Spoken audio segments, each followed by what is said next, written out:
Assalamualaikum warahmatullahi wabarakatuh. Bismillahirrahmanirrahim. Alhamdulillahirrabbilalamin. Asyhadu an la ilaha illallah wa asyhadu anna Muhammadar Rasulullah sallallahu alaihi wasallam wa ala alihi wa ashabihi amma ba'da. Sebelumnya yang terhormat kepada Bapak Muhammad Ali MPDI selaku dosen pengampu mata kuliah Fikih Munakahat. Saya di sini izin memperkenalkan diri, nama saya Muhammad Fauzan Lutfi dari kelas F.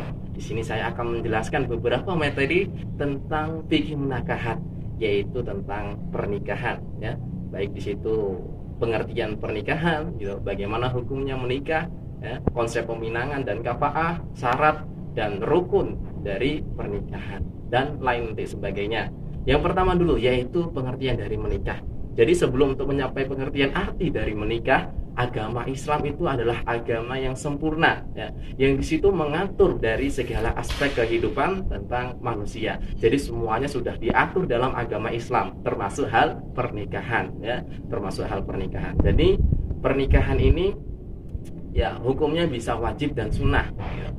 Dengan wajib yaitu kepada seorang laki-laki yang di situ sudah mampu dari fisiknya dan juga finansialnya, materialnya dia sudah mampu, maka diupayakan, segera diusahakan untuk mencapai atau untuk menikah gitu, menikah kepada seorang perempuan. Karena untuk menjaga dirinya dari kemaksiatan atau yang mendekati suatu perzinahan. Nah, maka lebih baik dia menikah. Karena dengan menikah agama, setengah agamanya menjadi sempurna dan dia juga akan dijaga dari kemaksiatan gitu. Jadi arti dari menikah itu adalah apa? Persatuan gitu, menyatu atau berkumpul, mengucapkan ijab, yang penjelasannya itu mengucap ijab kabul, ya, sepasang manusia yang di situ dengan tujuan untuk mengungkapkan kata-kata untuk menuju pernikahan. Nah, jadi menikah itu adalah ibadah gitu. Menikah itu adalah ibadah. Maka kalau dengan ibadah, ya, mendapatkan pahala. Maka dari itu bagi yang sudah mampu, ya, segera menikah. Ibadah, mendapatkan pahala dan menjaga kita dari dosa-dosa. Dan juga pernikahan konsep dalam peminangan gitu. Konsep dalam peminangan dan juga kafaah.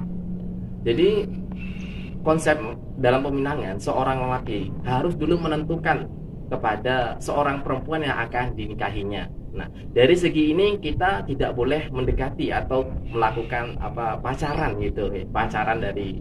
Nah, maka dengan pacar ini ternyata akan mendekati suatu perzinaan gitu, entah zina mata, takutnya berpegangan yang bukan mahramnya. Maka dari itu, ya, dengan agama Islam diatur bagaimana konsep dalam agama Islam, yaitu dengan ta'aruf, ya. Atau seorang laki-laki kalau misalkan sudah gentleman, sudah berani gitu, maka seorang laki-laki menemuilah kepada orang tuanya gitu, menemui kepada orang tuanya untuk meminang pada perempuan, atau meminang pada perempuan untuk ke walinya, pergi ke walinya, ngomong dengan baik, ngomong dengan bagus, ya, kepada walinya. Dan sebagai wali pun ya harus mempertimbangkan atau dengan kafaah, bagaimana seorang laki-laki yang akan meminang dari anak perempuannya tersebut, ya, dilihat dari segi akhlaknya, dilihat dari segi bagaimana kehidupan sehari-harinya, sifatnya bagus atau tidak gitu. Dan juga ditanyakan kepada seorang perempuan. Nah, kalau perempuannya itu setuju ingin menerima dari peminangnya, dari laki-laki yang laporan kepada orang tuanya, ya, pokoknya ngomong dulu kepada anaknya, mau atau tidak, setuju atau tidak. Kalau sudah setuju, maka segeralah menikah.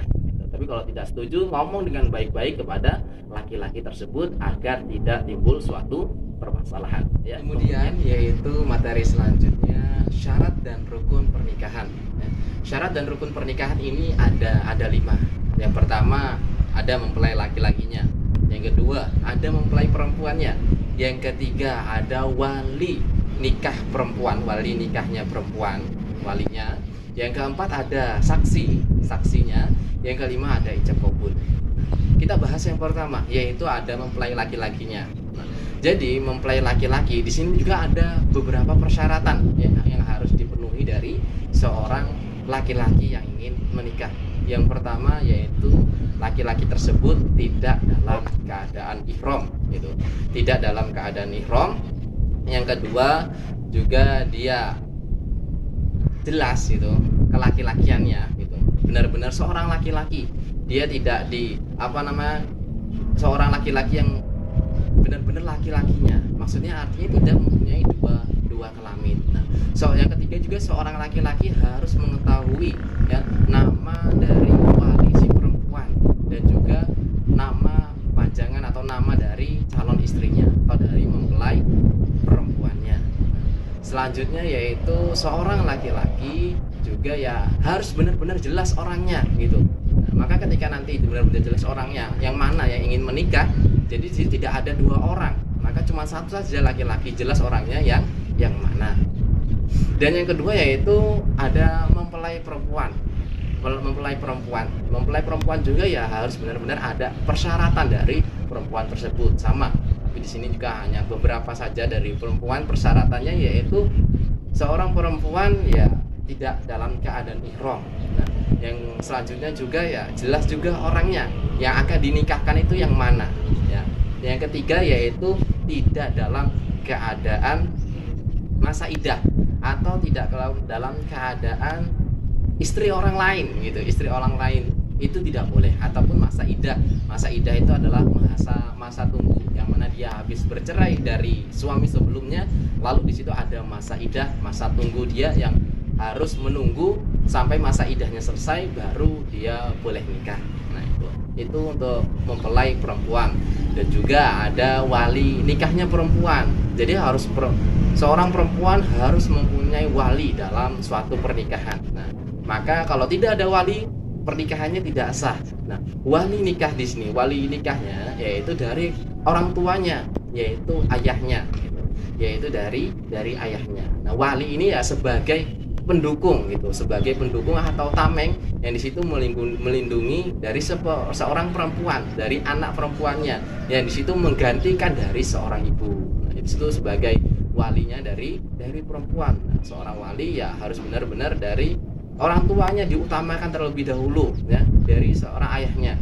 Jadi harus minta izin walinya untuk menikah, ada walinya.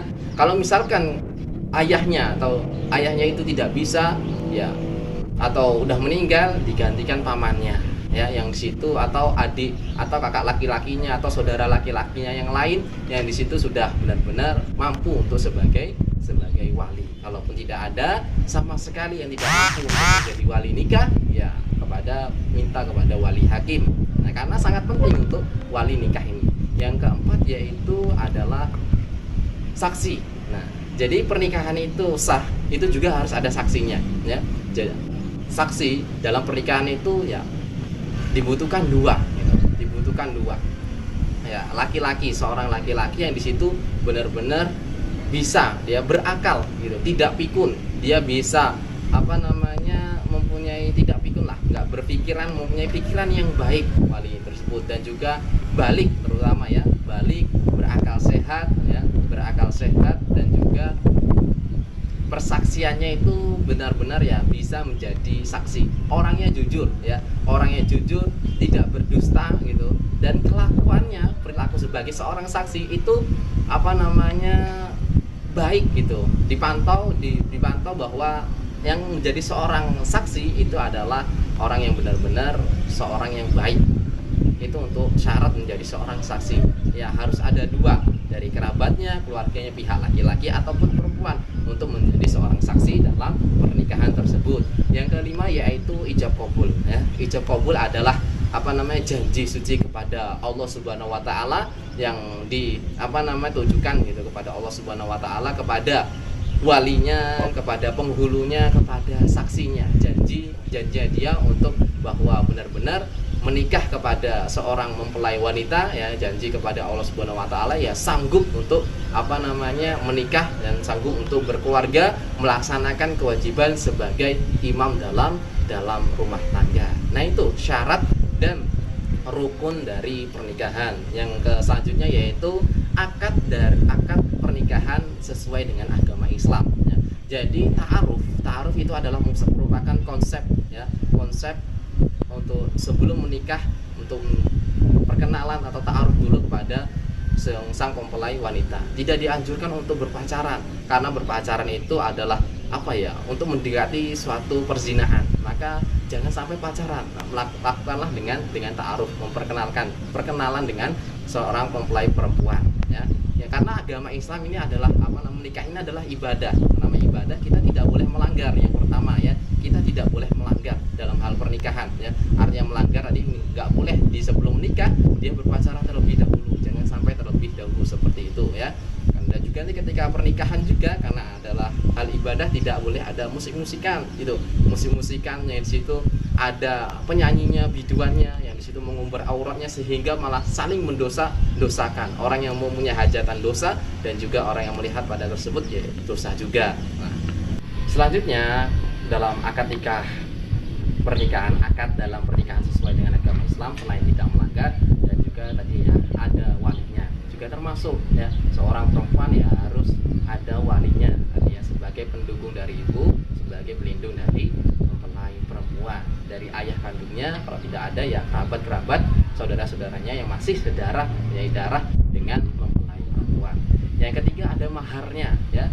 Ada maharnya, ada suatu pemberian seorang lelaki kepada perempuan gitu, kepada si perempuan, ya. Mahar ini ya sesederhana mungkin saja, lebih bagus dia sederhana, tergantung dari musyawarah atau rembukan dari keluarga mempelai perempuan dan lelaki. Nah, keluarga perempuan ini minta apa maharnya, tetapi Rasulullah mencontohkan dalam hal mahar ini tidak usah terlalu mahal, ya. Sederhana pun itu mempunyai suatu nilai. Dan juga yang keempat ada 2 saksi. Yang kelima yaitu diiklankan, ya, diiklankan atau membuat suatu acara, diiklankan atau walimatul urs gitu, ya.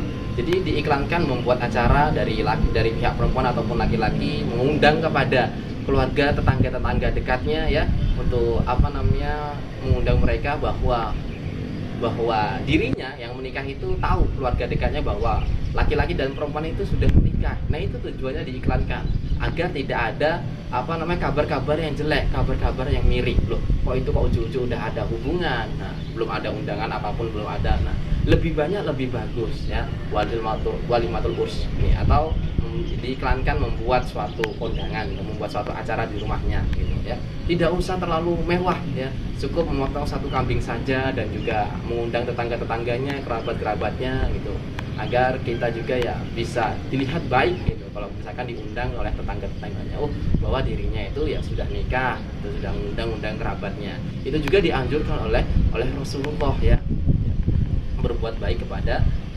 tetangganya. Nah, itu akad nikah sesuai dengan agama Islam. Yang selanjutnya yaitu poin selanjutnya, syarat wali dan saksi pernikahan. Nah, yang pertama, ya, dia sudah balik, ya, sudah dewasa, balik, ya, seorang laki-laki, ya,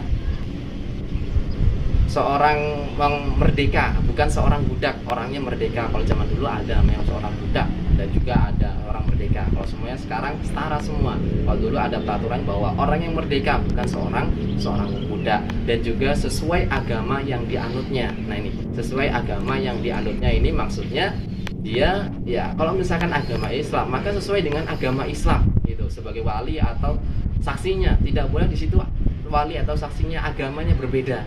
Nah, jadi kalau misalkan agama Islam itu sudah diatur dalam agama Islam bahwa syarat dan rukun, syarat menjadi saksi seorang wali itu adalah beragama Islam, sesuai dengan yang dianut agamanya. Nah, tapi kalau misalkan di agama luar itu, kalau sudah menikah tapi dan disaksikan bahwa dari agamanya itu sah dalam pernikahan, lalu tiba-tiba misalkan agama yang di luar itu bukan agama Islam masuk ke dalam agama Islam, yaitu tidak usah menikah lagi, karena itu udah sah dari agama sebelumnya sesuai dengan peraturan dari agama sebelumnya. Dulu zaman sahabat juga ya seperti itu. Mereka sebelum masuk agama Islam sudah menikah, lalu masuk agama Islam, tidak mengulangi lagi pada pernikahannya. Yang selanjutnya yaitu orangnya berakal gitu, ya, bisa menilai, ya, tidak seorang yang pikun. Yang keenam, yang terakhir yaitu al-adalah maksudnya ya orang kesolehan, soleh orangnya, maksudnya bukan orang yang fasik, bukan orang yang suka melanggar, yang melakukan dosa besar, atau yang pernah melakukan dosa besar atau selalu melakukan dosa seterusnya gitu. sudah melakukan dosa kecil, walaupun dosa kecil tapi berkelanjutan. Nah, al-adalah ini ya bahwa persaksiannya itu sangat kuat, bisa dipandang oleh seorang itu menjadi seorang saksi, menjadi seorang wali, itu sudah pantas karena dia merupakan orang yang solih gitu ya, orang yang solih, orang yang beragama, rajin sholat, rajin beribadah, maka dia bisa menjadi seorang saksi ataupun menjadi seorang wali. Yaitu poin selanjutnya, yaitu tentang mahar nih ya, tadi tentang mahar. Jadi mahar ini boleh dibayar secara tunai dan juga boleh dibayar secara angsur. Jadi sesuai, kalau misalkan seorang mempelai laki-laki itu belum bisa untuk membayar secara tunai mahar yang diberikan kepada seorang perempuan atau mahar yang diminta oleh dari pihak keluarga perempuan, boleh dibayar secara angsur gitu. Dibayar secara angsur. Tinggal dari rembukan dari keluarga pihak perempuan dan juga pihak laki-laki. Nah, gitu. Bagaimana maharnya? Kalau dalam agama, dalam negara kita, negara Indonesia ini sudah dipraktekkan bahwa mahar itu tidak usah mewah-mewah ya. Yang penting dia menjadi seorang mahar ya, menjadi mahar gitu. Bisa kalau dalam Indonesia biasanya terkenal sebagai seperangkat alat sholat gitu, seperangkat alat sholat ataupun yang lainnya, itu kan ya sangat bagus sebagai mahar dalam pernikahan. Nah, juga bisa ditambah cincin juga seberat berapa gram gitu. Yang penting ada maharnya gitu. Dan juga yang materi yang terakhir yaitu tentang poligami ya. Poligami ini adalah untuk menambah seorang istri lagi. Nah, untuk menambah seorang istri. Jadi poligami ini bukanlah perkara yang main-main gitu. Bukanlah perkara yang main-main. Dari negara juga sudah dibuat peraturan bahwa kalau memang ingin poligami itu minta izin dulu dari istri yang sebelumnya. Walaupun dalam agama Islam itu tidak ada menjadi syarat untuk izin pada pihak istri yang pertama, tetapi dalam negara agar tidak timbul dalam permasalahan supaya izin dulu, ada surat izin dari istri pertama bahwa dia ingin poligami ya. Nanti maka dia akan mendapatkan buku nikah gitu. Kalau dia tidak mendapatkan izin pertama, tidak nikah sesuai dengan negara, ya dia tidak akan mendapatkan buku negara ya, buku nikah dari pemerintah. Nah, jadi poligami harus benar-benar di situ enggak main-main ya, bukan suatu permainan cuman hanya untuk memuaskan hawa nafsunya saja. Nah, itu jangan ya, tetap diniatkan ibadah. Dia berpoligami mungkin ingin menambah keturunan ya, ingin menambah pahala gitu ya, ingin menambah pahala. Nah, karena dari poligami juga harus bisa adil gitu, harus bisa adil kepada istrinya. Kalau dia merasa dari segi fisik ataupun finansial atau materialnya nggak mampu untuk bersikap adil memberikan nafkahi kepada banyak istri kedua ataupun pertama, maka jangan sampai berpoligami kalau itu belum mencukupi. Maka harus benar-benar bisa memahami dirinya sudah mampu atau belum untuk menambah istrinya atau berpoligami. Ya, baik, sekian, terima kasih penjelasan tentang fikih munakahat kali ini, yaitu tentang pernikahan. Banyak salahnya saya mohon maaf. Wassalamualaikum warahmatullahi wabarakatuh.